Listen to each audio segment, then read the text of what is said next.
નમસ્કાર, આપ જોઈ રહ્યા છો CNC Gujarat. Siddhpur ST depot દ્વારા ભાદરવી પૂનમના મહામેળામાં 50થી વધુ બસોનું સંચાલન હાથ ધરાશે.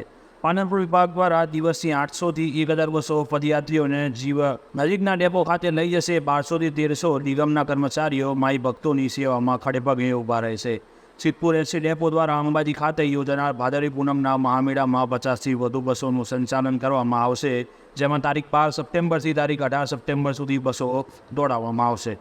જેમાં રોજની અંદાજિત 60થી 70 ટ્રીપો લાગશે. આમ તો 7 દિવસ યોજાનાર મહામેળા દરમિયાન કુલ 500 ટ્રીપો લગાવવાની સંભાવના સેવાઈ રહી છે. તેમાં સિદ્ધપુર ડેપોને ગત વર્ષના મહામેળામાં ₹49 લાખની આવક મળી હતી, જ્યારે આ વર્ષે ગત વર્ષની તુલનાએ વધુ આવક એટલે કે ₹50 લાખની આવકનો અંદાજ મૂકવામાં આવ્યો છે. અંબાજી મહામેળામાં સારી આવક સાથે શ્રદ્ધાળુઓની સલામતીની તકેદારી રાખવામાં કર્મચારીઓને સિદ્ધપુર ડેપો મેનેજર વિપુલભાઈ ચૌધરીએ અપીલ કરી છે.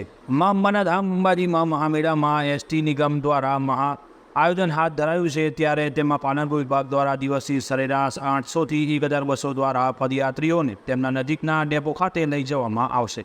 જેમાં પાલનપુર, હિંમતનગર, મહેસાણા અને અમદાવાદ એમ 4 વિભાગ દ્વારા મેળાનું સંચાલન કરવામાં આવશે. તમામ નવીન બસો સાથે જીપીએસથી સુસજ્જ બસો પદયાત્રીઓની સેવામાં મુકાશે. દિવસના અંદાજિત 1200થી 1300 નિગમના કર્મચારીઓ માઈ ભક્તોની સેવામાં ખડેપગે ઊભા રહેશે.